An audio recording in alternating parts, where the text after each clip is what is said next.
Rise and shine, my seedlings. This is Miss Cox and Huey out here enjoying the beautiful day outdoors.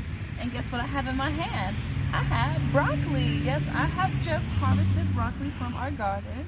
And you're probably wondering, why does your broccoli have a purple tint? Do you guys see? You want to hold it? It has a purple tint because I'm getting too much. There's a little light bulb in the sky. Guess what it is? We're getting too much sun exposure.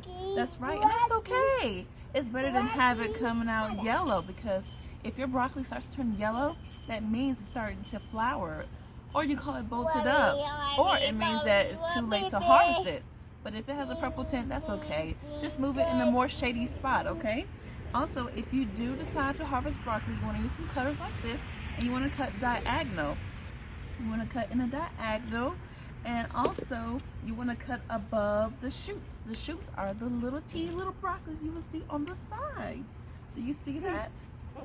Let me show you guys a little closer. Hey! Those are the little shoots on the side. So see the shoots on the side? That means there's more little broccolis that's growing. It's a nice little broccoli.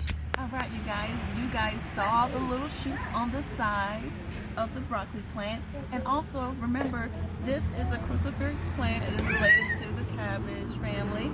Also, with it being related to the family, you know, you can eat cabbage leaves.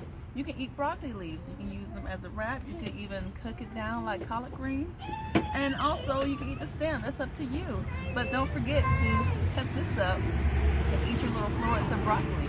I hope you guys enjoy this video and enjoy the rest of your day. Bye!